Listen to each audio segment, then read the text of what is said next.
অবরোধ শিথিল হলেও থমথমে খাগড়াছড়ি। প্রতিবেশী দেশের ইন্ধন দেখছেন উপদেষ্টা। আন্তর্জাতিক ষড়যন্ত্র রুখতে না পারলে জাতীয় নিরাপত্তা বিপন্নের শঙ্কা রাজনীতিকদের।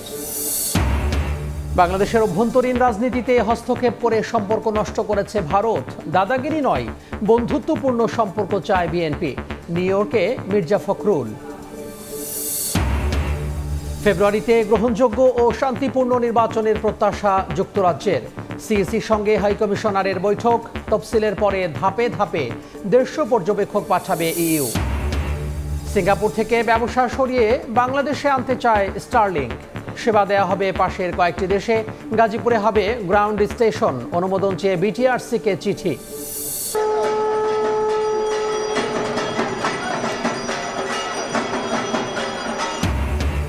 চক্ষুদানের মাধ্যমে প্রতিমায় প্রাণ স্থাপন। শারদীয় দুর্গোৎসবের মহাসপ্তমীতে মণ্ডপে মণ্ডপে ভক্তদের আরাধনা।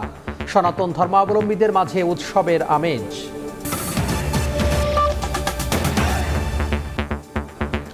সময় সংবাদে সঙ্গে আছি আমি তোহা খান তামিম। অবরোধ কর্মসূচি শিথিল হলেও এখনও থমথমে খাগড়াছড়ি। বহাল আছে 144 ধারা। মোড়ে মোড়ে চলছে আইন শৃঙ্খলা বাহিনীর টহল। পরিস্থিতি নিয়ন্ত্রণে রয়েছে জানিয়ে স্বরাষ্ট্র উপদেষ্টা বলছেন, পাহাড়ে বিক্ষোভ সহিংসতায় প্রতিবেশী দেশ ও ফ্যাসিস্টদের ইন্ধন রয়েছে। 23 সেপ্টেম্বর খাগড়াছড়িতে মারমা স্কুল ছাত্রীকে সংঘবদ্ধ ধর্ষণের অভিযোগের পর উত্তাল হয়ে ওঠে পাহাড়ি জনপদ। 144 ধারা জারির মধ্যেই রোববার গুইমারায় সহিংসতায় নিহত হন 3 পাহাড়ি। 16 সেনা পুলিশ সদস্য সহ আহত হন অনেকে। আইন শৃঙ্খলা রক্ষায় মোতায়েন করা হয় বিজিবিও। সোমবার জম্মু ছাত্র জনতা অবরোধ শিথিল করলেও 144 ধারা জারি রেখেছে প্রশাসন। বিরাজ করছে থমথমে পরিস্থিতি। আমরা খুব আতঙ্কের মধ্যে আছি, কি হবে জানি না। শান্ত সংশ্লিষ্ট পরিবেশই চাই, কেন আমরা এখানে কর্মজীবী চাকরি করি। রাস্তার মোড়ে মোড়ে সেনা পুলিশ ও বিজিবির অবস্থান। দোকানপাট যানবাহন বন্ধ থাকায় স্থবির হয়ে পড়েছে জনজীবন। পরিস্থিতির কারণে খুব সমস্যার মধ্যে আছি। ব্যবসা বাণিজ্য নাই, গাড়ি ঘোড়া না চলে মানুষ কেন চলবে। রাজধানী রমনায় ডিএমপির 5টি থানার নির্মাণ কাজের উদ্বোধন শেষে খাগড়াছড়ি ইস্যুতে স্বরাষ্ট্র উপদেষ্টা বলেন, পাহাড়ে অস্থিরতার পেছনে প্রতিবেশী দেশ ও ফ্যাসিস্টের ইন্ধন রয়েছে। ভারতের ইন্ধনে বা ফ্যাসিস্টদের ইন্ধনে এই ঘটনাটা ঘটাচ্ছে।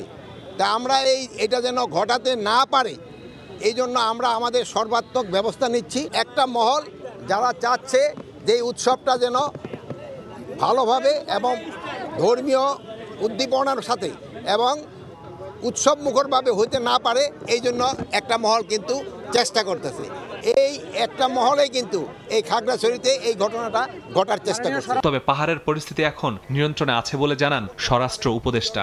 সবাইকে আমি বলবো সাহায্য সহযোগিতা করার জন্য। মাসুদুর রহমান, সময় সংবাদ। খাগড়াছড়ির অস্থিরতা নিয়ে উদ্বেগ জানিয়েছেন রাজনীতিবিদরা। বলছেন, পার্বত্য অঞ্চল নিয়ে আন্তর্জাতিকভাবে অনেক প্লেয়ার সক্রিয়। বাংলাদেশ এখন ভূ রাজনৈতিক ও সমর কৌশলের অংশ হয়ে দাঁড়িয়েছে। নির্বাচন ভেস্তে গেলে গভীরভাবে বিপন্ন হবে জাতীয় নিরাপত্তা। নেতারা বলেন, পাহাড়ে উত্তেজনা বিচ্ছিন্ন কোনো ঘটনা নয়, এর পেছনে থাকতে পারে মাস্টার প্ল্যান। মারমার স্কুল ছাত্রীকে সংঘবদ্ধ ধর্ষণের অভিযোগে নতুন করে উত্তেজনা ছড়িয়ে পড়েছে পার্বত্য জেলা খাগড়াছড়িতে। জাতীয় নির্বাচনের আগে পাহাড় অশান্ত হয়ে ওঠায় উদ্বেগ উৎকণ্ঠা উঠে আসছে রাজনীতিবিদদের কণ্ঠেও। জাতীয় প্রেস ক্লাবে এক অনুষ্ঠানে অংশ নিয়ে বিপ্লবী ওয়ার্কার্স পার্টির সাধারণ সম্পাদক সাইফুল হক বলেন, পার্বত্য অঞ্চল নিয়ে আন্তর্জাতিকভাবে অনেক খেলোয়াড় সক্রিয়। নির্বাচন ভেস্তে গেলে গভীর খাদে পড়বে জাতীয় নিরাপত্তা। আমার খাগড়াছড়ি এখন জ্বলছে, পার্বত্য চট্টগ্রামে এখন সেখানে অবরোধ চলছে এবং গতকালকে 3 জন আমার সেখানে মানুষ সেখানে খুন হয়েছেন। বাংলাদেশে যে পরিস্থিতি চলছে, নির্বাচন কোনো কারণে যদি প্রলম্বিত হয়, কোনো কারণে যদি ভেস্তে যায়, তাহলে কিন্তু বাংলাদেশ তার ইতিহাসের গভীর একটা বিপর্যয়ের মধ্যে পড়তে যাচ্ছে। নয়াপল্টনে বিএনপির কেন্দ্রীয় কার্যালয়ে দলটির সিনিয়র যুগ্ম মহাসচিব রুহুল কবির রিজভী গণমাধ্যমে বলেন, পাহাড়ে অশান্তি বিচ্ছিন্ন কোনো ঘটনা নয়, এর পেছনে মাস্টার প্ল্যান থাকতে পারে। পাহাড়ে আমরা অশান্তির দেখতে পাচ্ছি, ঘটনা দেখতে পাচ্ছি। তো এগুলো আমি মনে করি যে কোনো বিচ্ছিন্ন ঘটনা নয়। প্রতিটি ঘটনার সাথে কোনো চক্র জড়িত আছে, যে আমাদের প্রত্যেককে কাঁধে কাঁধ মিলিয়ে দেশ বিরোধী কোনো মাস্টার প্ল্যান থেকে থাকে। অশুভ পরিকল্পনা থেকে থাকে আমাদের প্রত্যেককে সেটি ব্যর্থ করতে হবে, সেটি নস্যাৎ করতে হবে। জাতীয় প্রেস ক্লাবে অপর এক আলোচনায় যোগ দিয়ে বিএনপির স্থায়ী কমিটির সদস্য অবসরপ্রাপ্ত মেজর হাফিজউদ্দিন আহমদ বলেন, পাহাড়ে আবারও পুরনো খেলা শুরু হয়েছে। ভারতে বসে পতিত স্বৈরাচার দেশবিরোধী ষড়যন্ত্র করছে, যা মোকাবেলায় সজাগ থাকতে হবে সবাইকে। পতিত স্বৈরাচার ভারতে বসে বাংলাদেশের বিরুদ্ধে ষড়যন্ত্র করে যাচ্ছে। তারা অফিস আদালত নিয়ে দাদাদের কাছ থেকে বুদ্ধি পরামর্শ নিয়ে বাংলাদেশের প্রতিদিন নির্বাচন পর্যন্ত প্রতিদিন তারা সহিংসতা চালাবে। হিল ট্র্যাক্সে আবার শুরু হয়েছে পুরানো খেলা। এই চট্টগ্রাম হিল ট্র্যাক্স ইতিমধ্যে সেখানে ভারতীয় পতাকা উঠত বহু বছর আগে থেকেই। কেবলমাত্র শহীদ রাষ্ট্রপতি জিয়াউর রহমান তিনি সেখানে বাঙালিদেরকে পাহাড়ি এলাকায় পুনর্বাসিত হওয়ার কামলে জনসংখ্যার মধ্যে একটা ব্যালেন্স এসেছে, যার জন্য এখন আর তারা ভারতের পক্ষে স্বাধীনতা ঘোষণা করতে পারছে না। অবিলম্বে খাগড়াছড়িতে সংঘাত বন্ধের কার্যকর ব্যবস্থা নেওয়ার আহ্বান জানান বিএনপি নেতারা। জনগণের রায় হবে না। আহমেদ সালেহিন, সময় সংবাদ, ঢাকা। দাদাগিরি নয়, বাংলাদেশের সঙ্গে ভারতের বন্ধুত্বপূর্ণ সম্পর্ক চায় বিএনপি। প্রতিবেশী দেশের সঙ্গে সম্পর্ক উন্নয়নে দলটি আন্তরিক বলে জানিয়েছেন মহাসচিব মির্জা ফখরুল। তিনি মনে করেন, বাংলাদেশের অভ্যন্তরীণ রাজনীতিতে হস্তক্ষেপ করে সম্পর্ক নষ্ট করেছে দিল্লি। নিউ ইয়র্কে সময় সংবাদকে দেয়া বিএনপি মহাসচিবের সাক্ষাৎকারের আরেকটি অংশ নিয়ে হাসানুজ্জামান সাকির রিপোর্ট। জুলাই অভ্যুত্থানে শেখ হাসিনা সরকারের পতনের পর ইতিহাসের সবচেয়ে ক্রান্তিকাল অতিক্রম করছে বাংলাদেশ ভারত সম্পর্ক। ঢাকা নয়াদিল্লির টানাপোড়েনের কারণ হিসেবে প্রতিবেশী দুই দেশের রাজনীতিকরাও দায়ী করছেন একে অন্যকে। বাংলাদেশের আসন্ন জাতীয় সংসদ নির্বাচনের প্রস্তুতি নিয়ে এখন ব্যস্ত রাজনৈতিক দলগুলো। এমন পরিস্থিতিতে প্রতিবেশী দেশের মনোভাব নিয়েও আলোচনা বেশ সরব।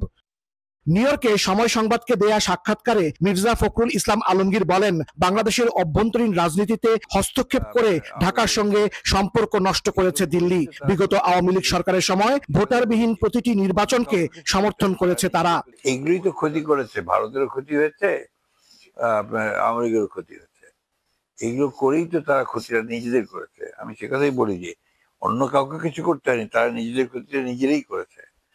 মানে রাজনীতি থেকে দূরে সরে গিয়ে যখনই আপনি ওই কনস্পিরেসিতে যাবেন, ষড়যন্ত্রের মধ্যে ডুবে, তখনই আপনার ক্ষতি হয়ে যাবে। তাই হয়েছে। বিএনপি মহাসচিব মনে করেন, সম্পর্কের এই টানাপোড়েন কাটিয়ে উঠতে ভারতকেই এগিয়ে আসতে হবে। এটা ডিপেন্ড করবে ভারতের উপরে। ভারত যদি চায় যে বাংলাদেশের সঙ্গে সে বন্ধুত্বপূর্ণ সম্পর্ক, শুধু বড় দাদা না হয়ে বন্ধু হয়ে সমস্যা সমাধান করে যে আসতে চাইবে, তখনই সেটা হবে। মির্জা ফখরুল বলেন, ভারত সহ সবার সঙ্গে সুসম্পর্ক চায় বিএনপি, এজন্য আন্তরিকতারও কোনো কমতি নেই। সকল দেশের সঙ্গেই আপনার বন্ধুত্ব করতে চাই। যদি আপনি লক্ষ্য করেছেন যে আমরা সেটাই করছি। আমরা আপনার অন্যান্য দেশগুলোর সঙ্গে আমাদের সম্পর্ক, আমরা বিশেষ করে দেশগুলোর সঙ্গে আমরা তো কথাবার্তা বলছি, যাচ্ছি আসছি। আর ভারতের ব্যাপারটা হচ্ছে, ভারত সঙ্গেও তো আমাদের একটা যোগাযোগ তো ছিল, কিন্তু ভারতের উপর নির্ভর করবে যে তারা কতদূর বিএনপির সঙ্গে আপনার জায়গাতে আসবে। দেশের স্বার্থ বিকিয়ে কারো সঙ্গে কোনো সম্পর্ক চায় না বিএনপি, জানান বর্ষিয়ান এই রাজনীতিক। ভারতের সাথে সম্পর্ক উন্নয়নে বিএনপি যে আন্তরিক, এটি পরিষ্কার করেছেন দলটির মহাসচিব মির্জা ফখরুল ইসলাম আলমগীর। এখন ভারত কতটুকু ইতিবাচকভাবে সাড়া দেয় এবং এগিয়ে আসে, সেদিকেই নজর থাকবে সবার। হাসানুজ্জামান সাকি, সময় সংবাদ, নিউ ইয়র্ক, যুক্তরাষ্ট্র। ফেব্রুয়ারিতে গ্রহণযোগ্য ও শান্তিপূর্ণ নির্বাচনে বাংলাদেশকে সহযোগিতা করবে যুক্তরাজ্য। প্রধান নির্বাচন কমিশনারের সঙ্গে বৈঠক শেষে একথা জানান British high commissioner Sarah Cook. আর ইসি সচিব আক্তার আহমেদ জানিয়েছেন, জাতীয় নির্বাচনের তফসিলের পর কয়েক ধাপে 150 পর্যবেক্ষক পাঠাতে চায় ইউরোপীয় ইউনিয়ন। ফেব্রুয়ারিতে ত্রয়োদশ সংসদ জাতীয় নির্বাচনের লক্ষ্যে কাজ করছে নির্বাচন কমিশন। সকালে নির্বাচন ভবনে প্রধান নির্বাচন কমিশনার এএমএম নাসির উদ্দিনের সাথে বৈঠক করেন ঢাকায় নিযুক্ত British high commissioner Sarah Cooke. পরে সাংবাদিকদের তিনি বলেন, আগামী বছরের নির্বাচনের ঘোষণাকে স্বাগত জানায় যুক্তরাজ্য। প্রধান নির্বাচন কমিশনারের সঙ্গে আমাদের খুব ভালো একটা বৈঠক হয়েছে। ডক্টর ইউনুস আগামী বছর ফেব্রুয়ারিতে যে নির্বাচনের ঘোষণা দিয়েছেন তা যুক্তরাজ্য স্বাগত জানায়। স্বচ্ছ, গ্রহণযোগ্য ও শান্তিপূর্ণ নির্বাচন নির্বাচনে বাংলাদেশকে সহযোগিতা করবে যুক্তরাজ্য। এদিকে দুপুরে নির্বাচন কমিশন সচিবের সাথে সাক্ষাৎ করে ইউরোপীয় ইউনিয়নের 5 সদস্যের প্রতিনিধি দল। বৈঠক শেষে স্থির সচিব জানান, নির্বাচন আসছে ইউর পর্যবেক্ষক দল। ফরেন মিনিস্ট্রি আমাদের সাথে এবং ইউ একটা ত্রিপাক্ষিক এমইউ হবে, যে এমইউ এর ধারাবাহিকতায় ওনাদের প্রতিনিধি দলরা আসবেন। 150 মতন আসবেন। শিডিউল ঘোষণার সময় থেকে ওনারা আসবেন বিভিন্ন পর্যায়ে। সবাই যে একসাথে 150 জন আসবেন তা না, বিভিন্ন পর্যায়ে ওনাদের প্রতিনিধি দল আসবেন এবং নির্বাচনের শেষ পর্যন্ত। বলেন, পর্যবেক্ষকরা ভোট কেন্দ্রে থাকতে পারবেন কিনা, ভোট গণনার সময় থাকবেন সেটি জানতে চেয়েছেন প্রতিনিধি দল। ভোট কাউন্টিং এর সময় থাকতে পারবেন কিনা। কাউসারা চৌধুরী কুমু, সময় সংবাদ, ঢাকা। সাবেক আইনমন্ত্রী আনিসুল হকের পিএস তৌফিকা করিমের 114টি ব্যাংক হিসাব জব্দের নির্দেশ দিয়েছেন আদালত। দুদকের আবেদনে শিকদার পরিবারের থাইল্যান্ডে 7টি কোম্পানিতে 100 কোটি টাকার বেশি সম্পদ জব্দের আদেশ দেওয়া হয়েছে। এছাড়া ক্রিকেটার সাকিব আল হাসানের বিরুদ্ধে অবৈধ সম্পদ অর্জন ও অর্থ পাচারের অভিযোগ তদন্ত কমিটি গঠন করেছে সংস্থাটি। সাবেক আইনমন্ত্রী আনিসুল হকের পিএস ছিলেন তৌফিকা করিম। তার 114টি ব্যাংক হিসাবে 653 কোটি টাকা লেনদেনের অভিযোগ পাওয়া গেছে। সিআইডির আবেদনে এসব ব্যাংক হিসাব জব্দের নির্দেশ দিয়েছেন আদালত। এদিকে দুদকের আবেদনে শিকদার পরিবারের থাইল্যান্ডে 7টি কোম্পানিতে 100 কোটি টাকার বেশি সম্পদ জব্দের আদেশ দিয়েছেন আদালত। রনহক শিকদার এবং রিখক শিকদার তাদের 2 ভাইয়ের দেশের বাইরে থাইল্যান্ডে তাদের কোম্পানির যে 7টি প্রপার্টি ছিল, 7টি প্রপার্টি দুদকের আবেদনের প্রেক্ষিতে বিজ্ঞ আদালত সেগুলো জব্দের নির্দেশ দিয়েছেন। একসময় দুদকের শুভেচ্ছা দূত ছিলেন ক্রিকেট তারকা সাকিব আল হাসান। তবে আওয়ামী লীগ সরকারের পতনের পর এখন সেই সংস্থারই মামলার জালে তিনি। জুনে শেয়ার বাজারের বিনিয়োগকারীদের 256 কোটি টাকা আত্মসাতের অভিযোগে মামলা হয় সাকিব সহ 15 জনের বিরুদ্ধে। এবার তার অবৈধ সম্পদ অর্জন ও মানি লন্ডারিংয়ের অভিযোগও খতিয়ে দেখতে চায় দুদক। সেজন্য অনুসন্ধানে গঠন করা হয়েছে কমিটি। কোনো ব্যক্তির বিরুদ্ধে যদি কোনো মামলা চলমান থাকে অথবা কোনো অভিযোগের অনুসন্ধান চলমান থাকে, পরবর্তীতে যদি আরো অভিযোগ আসে সেগুলো তার সাথে একেবারেই রুটিন মাফিক তার সাথে ইনক্লুড হয়। এছাড়া বিপিসির সিলিন্ডার গ্যাস বেসরকারি প্রতিষ্ঠানের সিলিন্ডারে ভরে দ্বিগুণ দামে বিক্রির অভিযোগ পেয়েছে দুদক। গ্রাহকের কাছে যে গ্যাস 690 টাকায় পৌঁছানোর কথা, সেই গ্যাস কোম্পানিগুলো বিক্রি করছে 1400 থেকে 1600 টাকা পর্যন্ত। মে মাসে অভিযান চালিয়ে প্রাথমিকভাবে সত্যতা পায় সংস্থাটি। এবার অনিয়মের ঘটনায় বিপিসির সংশ্লিষ্টদের বিরুদ্ধে অনুসন্ধানে নামছে দুদক। তাসলিম তৌহিদ, সময় সংবাদ, ঢাকা। শারদীয় দুর্গোৎসবের মহাসপ্তমীতে সনাতন ধর্মাবলম্বীরা মেতে উঠেছেন নানা আনুষ্ঠানিকতায়।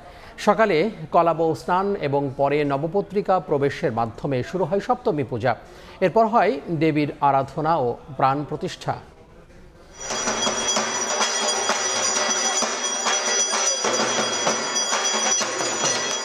পঞ্চপ্রদীপ, উলুধ্বনি আর ঢাকের বাদ্যে মুখরিত দুর্গাপূজার মহাসপ্তমীর সকাল। নবপত্রিকা প্রবেশ, স্থাপন, সপ্তম্যাদী কল্পরাম্ভ আর বিহিত পূজার মাধ্যমে শুরু হয় মহামায়াকে জাগিয়ে তোলার কাজ। মন্ত্র, ধূপ, আরতির মাধ্যমে চলে দেবীর বন্দনা। নবপত্রিকার আক্ষরিক অর্থ হলো 9টি গাছের পাতা, আর শাস্ত্রমতে এই 9টি গাছের পাতাকে বলা হয় প্রকৃতির শক্তির প্রতীক। সপ্তমী তিথিতেই শুরু হয় দেবীর অন্নভোগ। জাগ্রত হন দেবী। দেবীকে আসন, বস্ত্র, চন্দন ও ধূপ দিয়ে পূজা করেন ভক্তরা। পূজা শেষে দেয়া হয় পুষ্পাঞ্জলি। আজকের পূজার বিশেষত্ব হচ্ছে আজকে নবপত্রিকা প্রবেশ ছিল।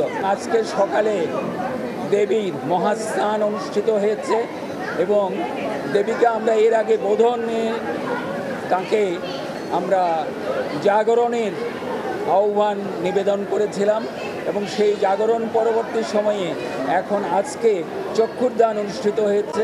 চক্ষুরদানটি হচ্ছে আসলে চক্ষুর উন্মিলন। সৌহার্দ্য সম্প্রীতি বজায় রেখে উদযাপিত হবে পূজার প্রতিটি দিন, এমন আশার কথাই বলছেন সনাতন ধর্মাবলম্বীরা।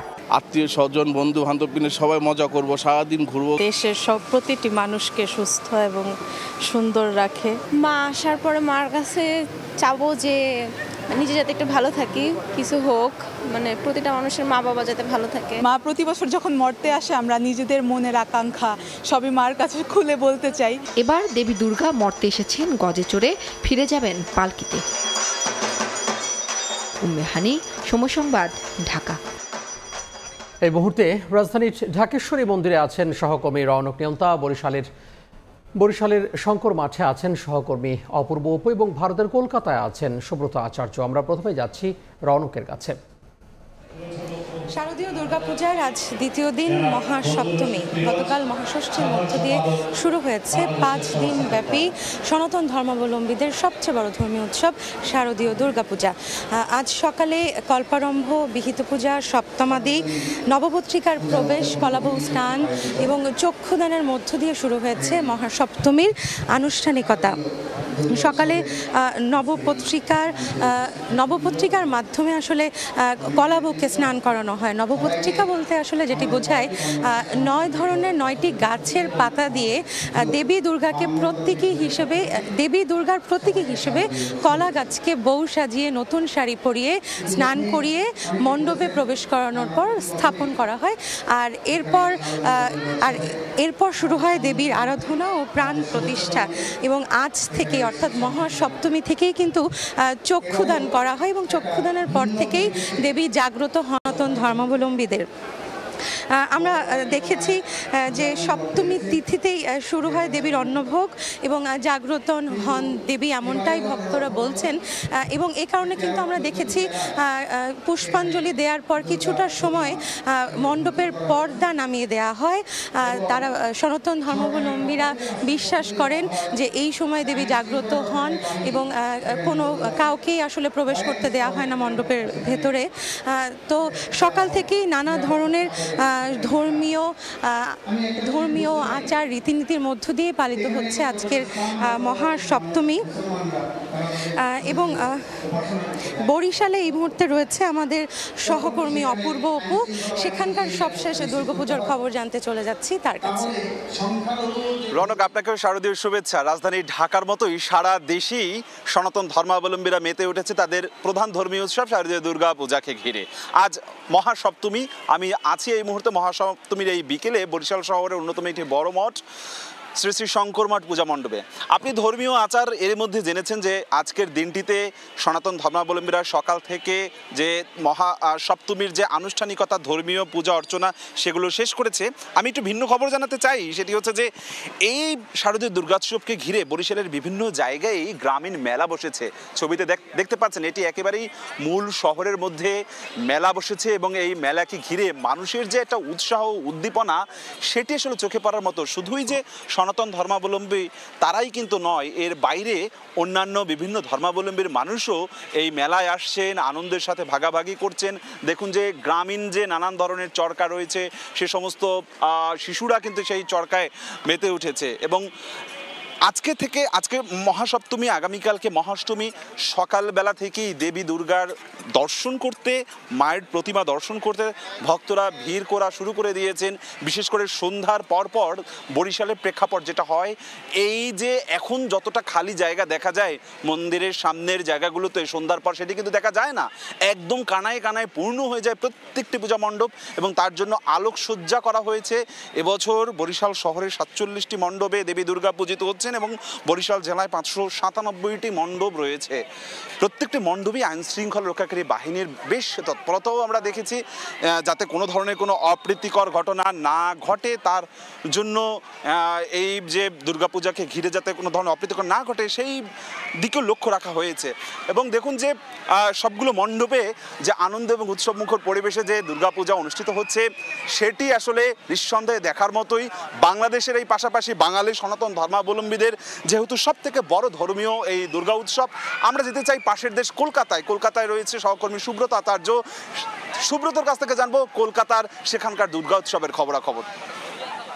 ঢাকা সহকর্মী রৌনক এবং বরিশালের সহকর্মী অপু, দুজনকেই মহাসপ্তমীর এই শুভেচ্ছা। ঢাকা এবং বরিশাল এই সবকিছু মিলেই মানে পৃথিবীর যেখানে হিন্দু ধর্মের মানুষ রয়েছেন সেখানেই কিন্তু এই শারদীয় দুর্গা উৎসব ছড়িয়ে পড়েছে। সুতরাং ঢাকা, বরিশাল গোটা বাংলাদেশের মতোই আমাদের ভারতের পশ্চিমবঙ্গের রাজধানী কলকাতা জুড়ে কিন্তু একই রকম ভাবে দক্ষিণ, উত্তর, মধ্য কলকাতা একেবারে কানায় কানায় পূর্ণ হয়ে গিয়েছে দর্শনার্থীদের। আমি এই মুহূর্তে দাঁড়িয়ে রয়েছি দক্ষিণ কলকাতার গড়িয়াহাট মোড়ের একটি গুরুত্বপূর্ণ জায়গাতে। আমি শুধু সকাল থেকে দর্শনার্থীদের মণ্ডপ দেখিয়েছি, কিন্তু যে জিনিসটা অবশ্যই উল্লেখ করার মতো সেই জিনিসটি হচ্ছে যে দেখুন, কলকাতা 206 বর্গ মাইলের জায়গা, উত্তর এবং দক্ষিণ কলকাতা, মধ্য কলকাতা মিলে। এখানে প্রায় 3,500 মণ্ডপে দুর্গাপুজোর আয়োজন করা হচ্ছে।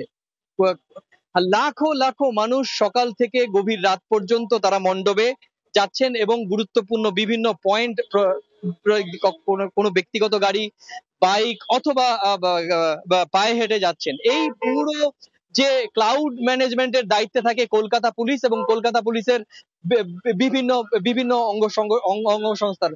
তো সব মিলিয়ে এই শারদীয় দুর্গা উৎসবকে একেবারে উৎসবের নিরাপত্তার ক্ষেত্রে কিন্তু আমরা দেখেছি যে কলকাতা পুলিশের ভূমিকাও কিন্তু অনস্বীকার্য। তো শারদীয় দুর্গা উৎসব এগিয়ে চলছে এবং এই জনস্রোতের গভীরত্ব আরো বাড়ছে। তো এইভাবেই কিন্তু শারদীয় দুর্গা উৎসব আগামী কয়েকদিন এগিয়ে চলবে। তো এই ছিল আমার কাছে দক্ষিণ কলকাতার একজালিয়া পার্কের সামনে থেকে শারদীয় দুর্গা উৎসবের মহাসপ্তমীর সন্ধ্যার আগে আমার কাছে থাকা সবশেষ তথ্য। শারদীয় দুর্গোৎসবের খবর জানছিলাম ভারতের কলকাতা এবং তারও আগে বরিশাল এবং ঢাকা থেকে। বরিশাল শহর জুড়ে আতঙ্ক ছড়াচ্ছে শয়তানের নিঃশ্বাস বা ডেভিল ব্রেথ। গত 1 মাসে অন্তত 7টি ঘটনায় নিঃস্ব অনেকে। ভয়ঙ্কর রাসায়নিক স্কোপোলামিন দিয়ে সর্বস্ব লুটে দিচ্ছে একটি সংঘবদ্ধ চক্র। বিস্তারিত অপূর্ব রিপোর্টে ছবি তুলেছেন সুজয় দাস। বরিশালের ধান গবেষণা সড়কের জিয়ালেনের এই স্থানটিতে গত 21 সেপ্টেম্বর শয়তানের নিঃশ্বাস চক্রের খপ্পরে পড়েন তাহমিনা বেগম। প্রতিদিনের মতো ফজরের নামাজ শেষে বাসার সামনের রাস্তায় হাঁটতে বের হয়েছিলেন তিনি।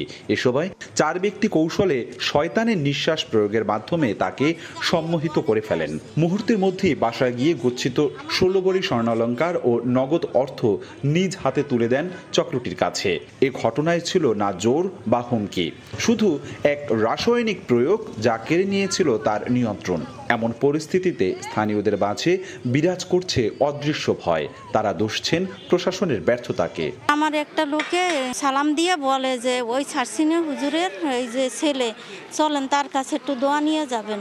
তারপর আমি ওই লোকটার পিছনে পিছনে যাই, আর একটা লোক ওই জায়গায় দাঁড়াই রয়েছে। ও বলে কি স্বর্ণের কিছু আছে? আমাকে আছে। তারপর আমি বাসায় যাই, 15 থেকে 16 ভরি স্বর্ণ, তারপরে 45,000 টাকা নিয়ে এসে ওদের হাতে তুলে দেয়। গ্রামের রুরাল পার্সন যারা আছে, ঠিক আছে, হাঁটাচলা করে, তাদেরকে টার্গেট করে ছিনতাই করে। নীরব স্থানের পাশাপাশি ব্যস্ত সড়কেও চক্রটির সদস্যরা টার্গেট করছে নারীদের। কখনো ঠিকানা জানতে চাওয়া, কখনো সহায়তার হাত বাড়িয়ে দেওয়ার অজুহাতে সামনে দাঁড়াচ্ছে তারা। তুমি জিনিস পড়ো না? আমি কি পড়ি। কয় কোথায়? আমি কি বাসায়। তাহলে কোনো কারো কাছে কিছু বললো না বললে যে চুপ করে ওই জিনিস সব নিয়ে এসো। আমাকে একজন লোক বাইকে করে চলে আসেন, এসে উনি আমাকে জিজ্ঞেস করেন যে নথুলাবাদ কোন দিকে যাবেন। তো আমি জাস্ট ওনাকে জায়গাটা দেখাই দিছি হাত থেকে। ওই মুহূর্তে উনি হাতের সাথে কিছু একটা ছিল, উনি হাত নাড়িয়ে আমাকে জিজ্ঞেস করার সাথে সাথে আমি আমার পুরো শরীর অবশ্যই যাওয়ার মতো হয়। তবে যথাযথ অভিযোগের ভিত্তিতে ব্যবস্থা নেওয়ার আশ্বাস নগর পুলিশ প্রধানের। এইটা দিয়ে আমরা ফাইন্ড আউট করার চেষ্টা করব যে কারা করছে বা কি অবস্থা, এবং এই চক্রটাকে আমরা এখান থেকে উদ্ধার করার চেষ্টা করব ইনশাআল্লাহ। বরিশাল শহরে গত 1 মাসে অন্তত 7টি ঘটনায় স্কোপোলামিন প্রয়োগ করে নারীদের থেকে লুটে নেওয়া হয়েছে সর্বস্ব। আইন শৃঙ্খলা বাহিনীর তৎপরতা বাড়ানোর পাশাপাশি ব্যক্তি সচেতনতাও জরুরি বলে মত নাগরিক সমাজের। অপূর্ব অপু, সময় সংবাদ, বরিশাল। চাকরির প্রলোভন দেখিয়ে অবসরপ্রাপ্ত ব্যাংক ও সরকারি কর্মকর্তাদের সঙ্গে প্রতারণা করে আসছিল একটি চক্র। পত্রিকায় চাকরি বিজ্ঞাপন দিয়ে ফাঁদ পেতে হাতিয়ে নেওয়া হয় কোটি টাকা। এবার রাজধানীর মগবাজার থেকে সেই চক্রের এক নারী সহ 5 জনকে গ্রেফতার করেছে police bureau of investigation, PBI. প্রথমে পত্রিকায় চাকরির বিজ্ঞাপন, পরে ভাইভার জন্য ডাক। লোভনীয় বেতন আর বিলাসী সুবিধা দিয়ে নিয়োগ দেওয়া হয় অবসরপ্রাপ্ত ব্যাংক আর সরকারি কর্মকর্তাদের। এক পর্যায়ে সাজানো হয় ব্যবসায়িক পার্টনারশিপের মতো ভয়ঙ্কর নাটক। লোভে পড়ে সেই ফাঁদে পা দেন এসব কর্মকর্তা। বিনিময়ে খোয়াতে হয় জীবনের শেষ সম্বলটুকু। একটা চাকরির প্রলোভন দেখায় চাকরির উদ্দেশ্যে। তখন আমাকে বলে তার একটা গার্মেন্টস ফ্যাক্টরি আছে, ওখানে অ্যাকাউন্টসে কাজ করা লাগবে। সেই অ্যাকাউন্টেন্ট হিসাবে আমাকে 1 লক্ষ টাকা বেতন দেবে। তো নজরুল ইসলাম বললো যে আমি বেশিরভাগ টাকাই দিব, আমার কাছে টাকা আছে, আপনি 70 লাখ টাকা দেন। প্রতারক চক্র ধরতে রোববার দুপুরে অভিযানে নামে police bureau of investigation PBI. ভুক্তভোগীর সাথে লেনদেনের সময় হাজির হয় পিবিআই কর্মকর্তারা। উদ্ধার হয় নগদ ৭০ লাখ টাকা সহ একটি টয়োটা নোয়া ব্র্যান্ডের গাড়ি। পুলিশ বলছে একই কায়দায় দীর্ঘদিন ধরে প্রতারণা চালিয়ে যাচ্ছিল চক্রটি। চক্রগুলা টার্গেট করে ব্যাংকার, রিটায়ার্ড সরকারি কর্মকর্তা, এদেরকে যাদের হাতে পেনশনের টাকা আছে, রিটায়ার্ডের টাকা আছে, এই ধরনের লোকগুলোকে টার্গেট করে। একাধিক মামলার রেফারেন্স এবং এই একাধিক ঘটনা এবং মামলা যেগুলো আমাদের মাধ্যমে হচ্ছে, নতুন করে আবার মামলা হচ্ছে, এবং যে সকল আলামতগুলো আমরা দেখাচ্ছি সেই সকল বিষয়গুলো যদি আমরা কোর্টকে কনভিন্স করতে পারি, নিশ্চয়ই তাদের বিরুদ্ধে কঠিন আইনি ব্যবস্থা নেওয়া হবে। ইচ্ছার বিরুদ্ধে চুল কেটে দেয়া বা নির্দিষ্ট পোশাক পরতে বাধ্য করার ঘটনা থামছেই না। ভিডিও ধারণ করে সামাজিক মাধ্যমে ছড়িয়ে দিয়ে চলছে ভিউ বাণিজ্য। এসব ঘটনাকে মানবাধিকারের লঙ্ঘন বলছেন সমাজ ও অপরাধ বিশ্লেষকরা, আর ইসলামী চিন্তাবিদরা বলছেন জোর করে চাপিয়ে দেয়া সমর্থন করে না ধর্ম। শাকির আহমেদের রিপোর্ট।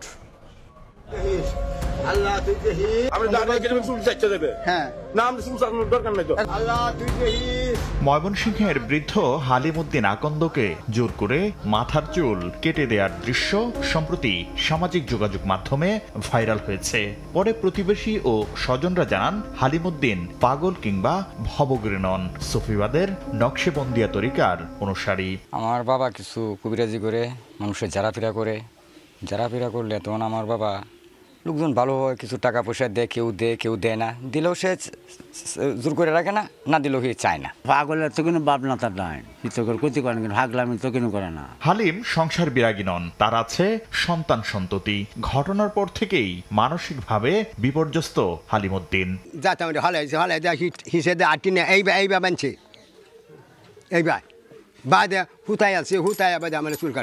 শুধু হালিম নন, বেশ কয়েক বছর ধরেই দেশের বিভিন্ন স্থানে ভবঘুরে পথিক ও সন্ন্যাসীদের চুল কেটে দিয়ে গোসল করানোর ঘটনা ঘটেছে। সমাজবিজ্ঞানী ও অপরাধ বিশ্লেষকরা বলছেন এ ধরনের কার্যক্রম মানবাধিকারের লঙ্ঘন। মানবাধিকারের প্রেক্ষাপটে এই কাজগুলো যারা করছেন সেটি স্পষ্ট অপরাধ হিসেবে বিবেচ্য। আর ইসলামী চিন্তাবিদরা বলছেন জোরপূর্বক কারো চুল কেটে দেয়া ইসলাম সমর্থন করে না। তবে যারা এসব কাজে জড়িত তাদের সবাইকে সামনে না এনে শুধুমাত্র একটি নির্দিষ্ট গোষ্ঠীকে ট্যাগিং করাকে ইসলামোফোবিয়া বলছেন তারা। রাস্তাঘাটে একজন এরকম ব্যক্তি পাচ্ছেন, তাই বলে আপনি তাকে জোর করে ধরে আনবেন, আপনার চুল কেটে দেবেন, গোসল করাই দেবেন, এটা আমার মনে হয় এই ক্ষমতা বা এই কর্তৃত্ব যে কারণে। এছাড়া ভবঘুরে বা মানসিক ভারসাম্যহীন কাউকে পুনর্বাসন করতে হলে তা যথাযথ কর্তৃপক্ষের মাধ্যমে করার পরামর্শ তাদের। পরিবারের কনসার্ন নেওয়া। শাকির আহমেদ, সময় সংবাদ, ঢাকা। বাংলাদেশে নিযুক্ত ভুটানের রাষ্ট্রদূত দাশক আরমা হামুদ অর্জির সঙ্গে বৈঠক করেছেন জামাত ইসলামীর আমির ডক্টর শফিকুর রহমান। সকালে জামাত আমিরের বসুন্ধরা কার্যালয়ে অনুষ্ঠিত বৈঠকে দূতাবাসের কাউন্সিলর জিগড্রেল ওয়াই শেরিং উপস্থিত ছিলেন। বাংলাদেশ ও ভুটান দ্বিপক্ষীয় বাণিজ্যিক ও অর্থনৈতিক সম্পর্কের অগ্রগতির ধারা অব্যাহত রাখার বিষয়ে দৃঢ় প্রত্যয় ব্যক্ত করেন তারা। বৈঠকে জামাতের সহকারী সেক্রেটারি জেনারেল অ্যাডভোকেট এহসানুল মাহবুব জুবায়ের ও দলের পররাষ্ট্র বিষয়ক উপদেষ্টা ডক্টর মাহমুদুল হাসান বৈঠকে উপস্থিত ছিলেন।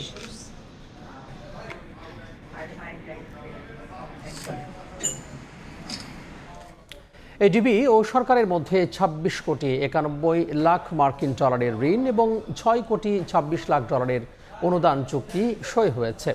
দুপুরে ঢাকার ইআরডি সম্মেলন কক্ষে এই চুক্তি সই হয়। চুক্তিতে সই করেন ইআরডির সচিব শাহরিয়ার কাদের সিদ্দিকী ও এডিবির কান্ট্রি ডিরেক্টর হো ইউন জিয়ং।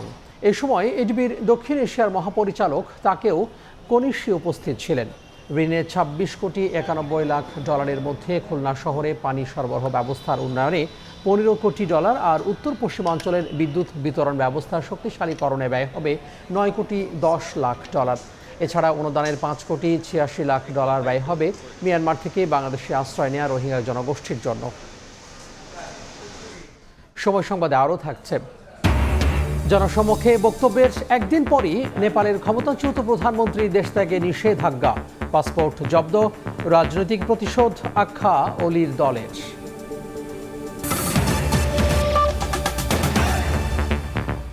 সিঙ্গাপুর থেকে ব্যবসা সরিয়ে বাংলাদেশে আনতে চায় স্টারলিংক। এখান থেকেই ইন্টারনেট সেবা দেয়া হবে ভুটান সহ পার্শ্ববর্তী দেশে। এ লক্ষ্যে গাজীপুরে হাইটেক পার্কে বিশ্বের সবচেয়ে বড় গ্রাউন্ড স্টেশন বসাচ্ছে প্রতিষ্ঠানটি। বিটিআরসিকে দেয়া চিঠিতে বাংলাদেশকে হাব করে অন্য দেশে ডাটা পরিবহনের অনুমোদন চেয়েছে তারা, যেখানে সরকারের কোনো নিয়ন্ত্রণ থাকবে না। তবে স্টারলিংকের আবেদনের বিষয়ে এখনও কোনো সিদ্ধান্ত নেয়নি নিয়ন্ত্রক সংস্থা। শুভ খানের রিপোর্ট। চলতি বছরের মে মাসে দেশে আনুষ্ঠানিকভাবে স্যাটেলাইট ইন্টারনেট সেবা দেওয়া শুরু করে স্টারলিংক। দ্রুত বাড়ছে প্রতিষ্ঠানটির গ্রাহক সংখ্যা। মানসম্মত গ্রাহক সেবা নিশ্চিত করতে কালিয়াকৈরের হাইটেক পার্কে এই দুটি এবং রাজশাহী ও যশোরে একটি করে মোট 4টি গ্রাউন্ড স্টেশন স্থাপন করেছে স্টারলিংক। প্রতিষ্ঠানটি এখন চায় বাংলাদেশের গেটওয়ে ব্যবহার করে পার্শ্ববর্তী দেশে ইন্টারনেট সেবা দিতে। সম্প্রতি বিটিআরসিকে চিঠি দিয়ে অনুমোদন চেয়েছে।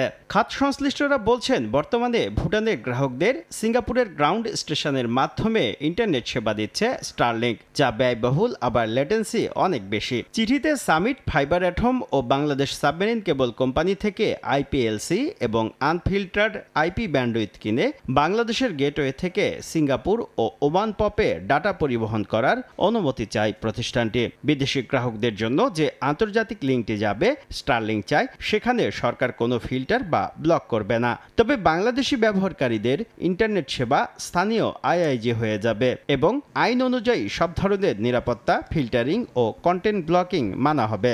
আমাদের পাশে যে ল্যান্ডলক যে কান্ট্রিগুলো আছে, নেপাল, ভুটান, সেসব দেশের যারা স্টারলিংক গ্রাহক, তাদের ট্রাফিকটা এখন এটা পৌঁছচ্ছে সিঙ্গাপুর বা মঙ্গোলিয়া বা অন্য কোনো দেশ দিয়ে। এই ব্যবসাটা পাচ্ছে সিঙ্গাপুর বা মঙ্গোলিয়া। স্টারলিংক আমাদেরকে সুযোগ তৈরি করে দিয়েছে সে ট্রানজিট ব্যবসার ভেতরে ঢোকার। নেপাল, ভুটানের ইউজাররা ইন্টারনেটে কী ব্যবহার করে না করে, সেটা যদি বাংলাদেশ নজরদারি করতে চায় তাহলে এই ব্যবসা কখনো হবে না। বিটিআরসি বলছে, এনজিএসও গাইডলাইন পর্যালোচনা এবং দেশের স্বার্থ বিবেচনায় সিদ্ধান্ত নেওয়া হবে। অ্যাপ্লিকেশন পাঠিয়েছে ওরা, কিন্তু ওদের সাথে ওই টেকনিক্যাল অ্যারেঞ্জমেন্টটা এখনো ক্লিয়ার করে নাই। ওইটা নিয়ে আলোচনা হচ্ছে। আমরা যদি দেখি যে না আমাদের দেশের বিদ্যমান আইন এবং গাইডলাইন অনুযায়ী দেওয়া সম্ভব, তাহলে দিব, নাহলে দিব না।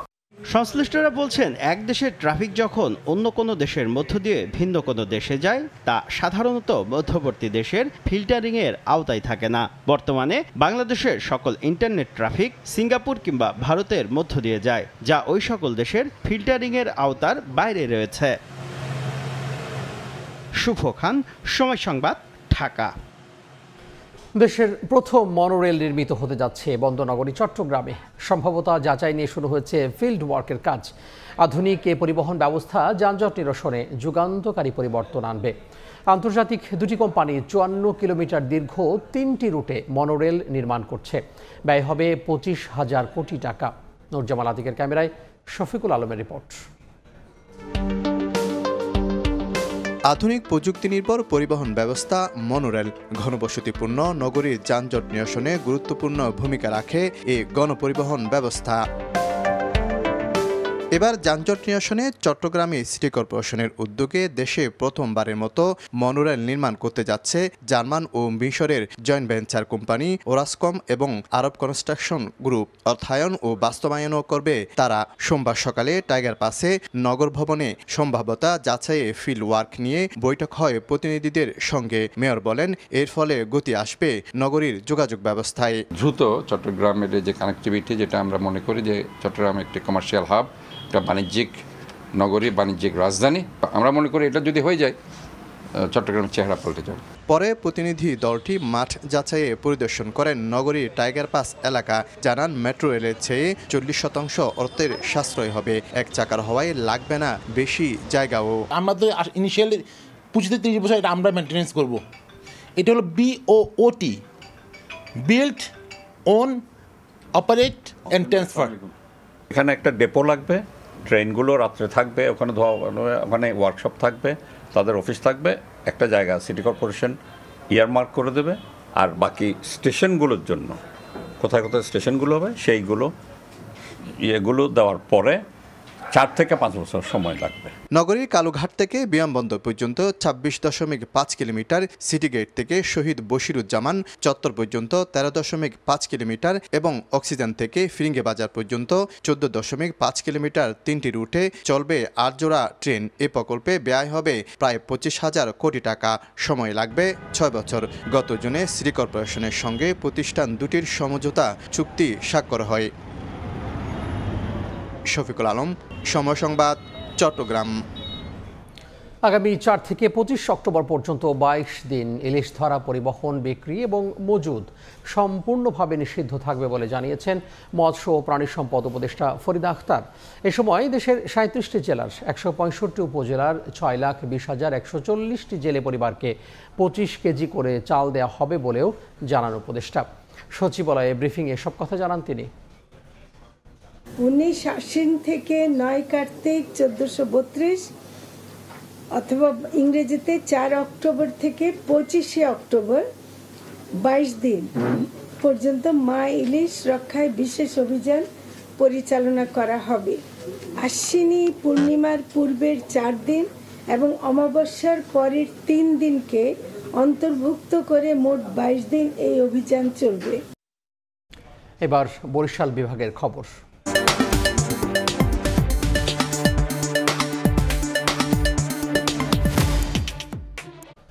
বরিশাল সহ গোটা দক্ষিণাঞ্চলে ফের বেড়েছে ডেঙ্গুর প্রকোপ। আক্রান্ত ও মৃত্যুর দিক দিয়ে শীর্ষে বরগুনা জেলা। স্থানীয়দের অসচেতনতা, মশক নিধন কার্যক্রম বেগবান না করা এবং জলবায়ু পরিবর্তনের প্রভাবে ডেঙ্গু নিয়ন্ত্রণে আসছে না বলে জানান সংশ্লিষ্টরা। স্বাস্থ্য বিভাগ বলছে, ডেঙ্গুতে আক্রান্তরা স্বাস্থ্যবিধি ও যথাসময়ে চিকিৎসকের শরণাপন্ন না হওয়ায় বাড়ছে আক্রান্ত ও মৃতের সংখ্যা। অপূর্ব রিপোর্ট। এডিস মশার তাণ্ডবে বিপর্যস্ত বরগুনার বাসিন্দারা। এ জেলায় প্রতিদিন লাফিয়ে লাফিয়ে বাড়ছে ডেঙ্গু আক্রান্তের সংখ্যা। সরকারি হিসেব অনুযায়ী চলতি বছর জেলায় এখন পর্যন্ত ডেঙ্গুতে আক্রান্ত হয়েছেন 7,354 জন, যা সারা দেশের মধ্যে একক জেলা হিসেবে সব থেকে বেশি। আর জেলায় ডেঙ্গুতে আক্রান্ত হয়ে এখন পর্যন্ত মারা গেছেন 55 জন। স্থানীয়দের অভিযোগ, বরগুনাকে ডেঙ্গুর হটস্পট ঘোষণা করা হলেও নেই মশক নিধন কার্যক্রম। এ কারণে নিয়ন্ত্রণে আসছে না ডেঙ্গু পরিস্থিতি। স্বাস্থ্য বিভাগ বলছে, জলবায়ু পরিবর্তনের প্রভাবে বরগুনায় ডেঙ্গু নিয়ন্ত্রণে আনতে বেগ পেতে হচ্ছে। প্রত্যেক ঘরেই কম বেশি অনেক মানুষ ডেঙ্গুতে আক্রান্ত। জলাবদ্ধতায় ঔষধ দেওয়া দরকার। আমার চোখে পড়ে নাই অদ্যবধি যে জায়গায় ঔষধ দেয়। এই আবহাওয়া কিংবা জলবায়ু পরিবর্তনের কারণে আমরা আসলে সঠিকভাবে তাদের মশাটাকে প্রতিরোধ করতে পারছি না। এদিকে ঝালকাঠিতে ময়লা আবর্জনা ও জলাবদ্ধতায় বিভিন্ন এলাকায় ডেঙ্গু আক্রান্তের সংখ্যা বাড়ছে। সাধারণ মানুষের অসচেতনতা ও পৌরসভার দায়িত্বহীনতার কারণে অক্টোবর মাসেও ডেঙ্গুর প্রভাব থাকবে বলে আশঙ্কা চিকিৎসকদের। প্রশাসন এবং ঝালকাঠি পৌরসভা যতটুকু পদক্ষেপ নিয়েছে এটা কখনোই আশানুরূপ নয়। সেপ্টেম্বরের পরেও রোগী আমাদের এখানে আসতে পারে, কারণ হচ্ছে এবছর বৃষ্টির প্রবণতা গত বছরগুলোর তুলনায় একটু বেশি। প্রয়োজনীয় জায়গায় আমরা ব্লিচিং পাউডার, কেরোসিন এবং আমাদের যে মশক নিধনের যে কার্যক্রম আছে ওগুলো আমরা গ্রহণ করেছি। বিভাগের সবথেকে বেশি ডেঙ্গু আক্রান্ত রোগীরা চিকিৎসাধীন বরিশাল শের-ই-বাংলা মেডিকেল কলেজ হাসপাতালে। এতে চিকিৎসা সেবা দিতে হিমশিম অবস্থা হাসপাতাল কর্তৃপক্ষের। সমন্বিত উদ্যোগে ডেঙ্গু মোকাবিলার আহ্বান স্বাস্থ্য বিভাগের। জনগণের সচেতনতা বৃদ্ধি পাইলে এবং আমরা যদি মাল্টি সেক্টরাল ভাবে অ্যাপ্রোচ করতে পারি সবাইকে নিয়ে, তাহলে এই মশাবাহিত রোগ এটা আমাদের স্বাস্থ্যের জন্য অত একটা বার্ডেন থাকবে না। স্বাস্থ্যকর্মীদের কাজ হলো ডেঙ্গু চিকিৎসা করা, আর সিটি কর্পোরেশনের কাজ কিংবা পৌরসভার কাজ কিংবা লোকাল গভর্নমেন্টের কাজ ডেঙ্গু নিয়ন্ত্রণ করা। তারা যদি মশক নিধনের কার্যক্রম ঠিকমতো করে তাহলে ডেঙ্গু নিয়ন্ত্রণ থাকবে। চলতি বছরের 9 মাসে বরিশাল বিভাগে ডেঙ্গুতে মারা গেছেন 29 জন, আক্রান্ত হয়েছেন 13,268 জন বাসিন্দা। অপূর্ব অপু, সময় সংবাদ, বরিশাল।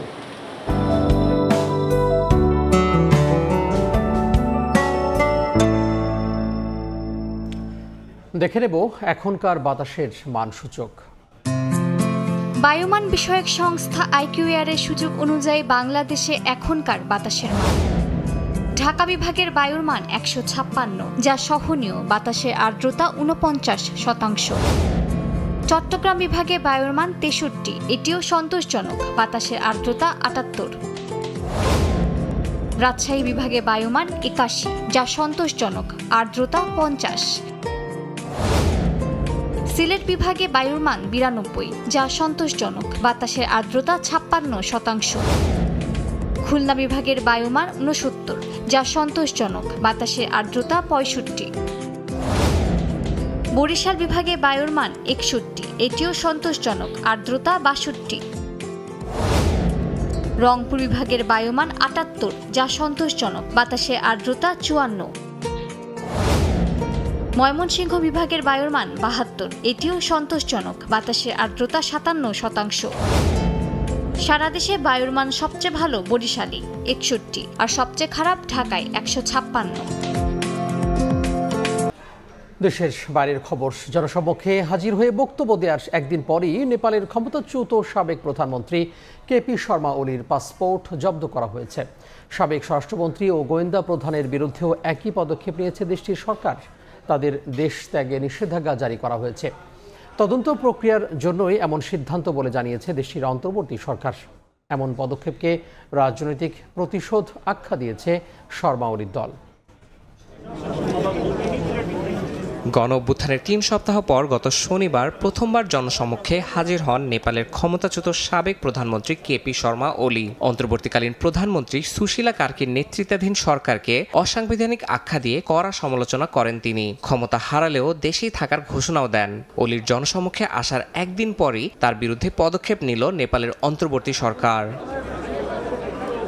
নেপালের গণমাধ্যমগুলো বলছে গত 8 ও 9 সেপ্টেম্বরে জেনজিদের বিক্ষোভে 75 জন নিহত হওয়ার ঘটনায় উচ্চ পর্যায়ের তদন্ত শুরু করেছে অন্তর্বর্তী সরকার। বিচারিক কমিশনের সুপারিশে সাবেক প্রধানমন্ত্রী কেপি শর্মা ওলি, সাবেক স্বরাষ্ট্রমন্ত্রী রমেশ লেখক, সাবেক স্বরাষ্ট্র সচিব গোকর্ণ মানি দুয়াদি, গোয়েন্দা প্রধান হুতরাজ থাপা এবং কাঠমান্ডুর সাবেক চিফ ডিস্ট্রিক্ট অফিসার রিজালের পাসপোর্ট জব্দ করা হয়েছে। কমিশনের সদস্য বিজ্ঞান রাজ শর্মা জানান, তদন্ত প্রক্রিয়ার জন্য এই 5 জনকে দেশে থাকতে হবে। তাদের শুধু দেশ ছাড়াই নয়, কাঠমান্ডু থেকে বেরোনোর উপরও নিষেধাজ্ঞা দেওয়া হয়েছে। কমিশন প্রধান গৌরী বাহাদুর কার্কি জানান, তদন্ত সম্পন্নে অতিরিক্ত জনবলও চাওয়া হতে পারে। সরকার বলছে এবার দায়মুক্তির সংস্কৃতি নয়, প্রকৃত জবাবদিহি নিশ্চিত করতে চায় তারা। তবে ওলির দল CPN-UML এই পদক্ষেপকে রাজনৈতিক প্রতিশোধ আখ্যা দিয়েছে। ভক্তপুরে দলের স্থায়ী কমিটির বৈঠক থেকে এক বিবৃতিতে বলা হয়, এখনও তদন্ত শুরু হয়নি, অথচ পাসপোর্ট বাতিল করে মিডিয়া ট্রায়াল করা হচ্ছে। দলটির উপমহাসচিব প্রদীপ গিওয়ালি বলেছেন, ওলি দেশ ছাড়ার কোনো ইচ্ছাই প্রকাশ করেননি, তাই এই সিদ্ধান্তের কোনো যৌক্তিকতা নেই। ইয়াসিন মোহাম্মদ জিসান, সময় সংবাদ। সময় সংবাদের শীর্ষ সংবাদগুলো জানিয়ে দিব আরও একবার। অবরোধ শিথিল হলেও থমথমে খাগড়াছড়ি। সহিংসতায় প্রতিবেশী দেশের ইন্ধন দেখছেন উপদেষ্টা। ষড়যন্ত্র রুখতে না পারলে জাতীয় নিরাপত্তা বিপন্নের শঙ্কা রাজনীতিকদের। বাংলাদেশের অভ্যন্তরীণ রাজনীতিতে হস্তক্ষেপ করে সম্পর্ক নষ্ট করেছে ভারত। দাদাগিরি নয়, বন্ধুত্বপূর্ণ সম্পর্ক চায় বিএনপি। নিউ ইয়র্কে মির্জা ফখরুল।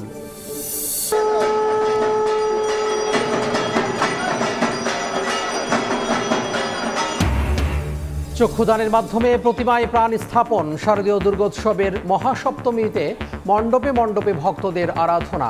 সনাতন ধর্মাবলম্বীদের মাঝে উৎসবের আমেজ।